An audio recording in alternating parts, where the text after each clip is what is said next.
G'day once again, and welcome back to a supernatural installment of Quick Reviews.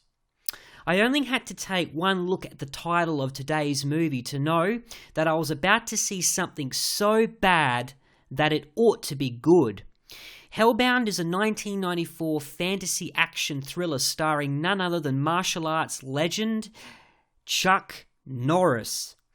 It's also the last movie ever produced by Canon Films, who, if you recognise the logo, were well renowned for making the cheesiest low-budget action blockbusters of all time. Think Masters of the Universe with Dolph Lundgren or Bloodsport with Jean-Claude Van Damme.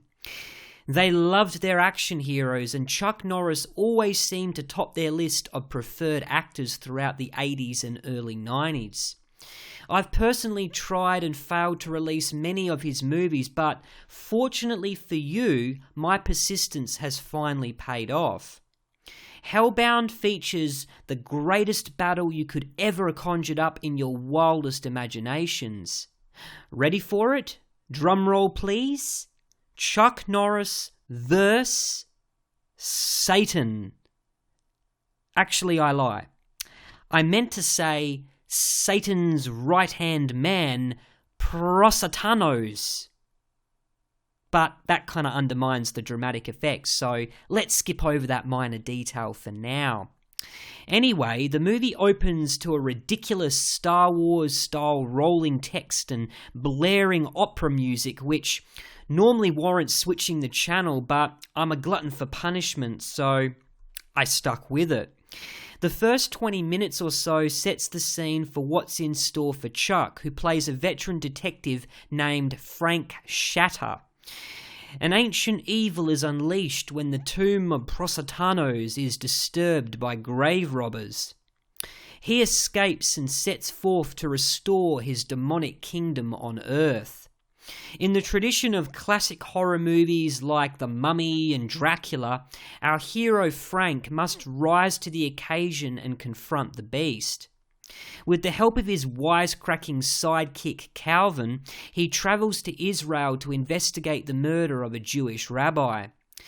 Initially clueless to these strange happenings, Frank and Calvin quickly piece together the unbelievable. To kill this creature, they must use the only weapon he possesses, a scepter with magical powers. It's total nonsense, but this is the kind of movie where logic need not apply. Hellbound is filled with so much unintentional comedy that it makes for an entertaining experience in and of itself. Calvin alternates between Eddie Murphy and Martin Lawrence in a performance so cringeworthy it beggars belief. Chuck Norris is no different from what you'd normally expect, but I loved watching actor Christopher Neame hammered up as the immortal villain. It's one of those performances where you could tell he knew it was a bad movie, but still threw caution to the wind regardless. Without him, I probably would have given this one halo for the lack of constant action to distract me from the ludicrous plot, but he alone forced me up to a final rating of 2 halos out of 5. I guess you could say it's an unholy mess, but I think that was the aim all along. Aaron Norris directed it, so maybe it was just an opportunity for brothers to hang out for a few months and get paid for the privilege. Who knows? All I know is it releases on Wednesday at midday Eastern Time and it's free to watch, so you can't really go wrong, can you? I'll look for something a little more critically acclaimed in the meantime and be back again soon. God bless, and this is Holy Critic, signing out.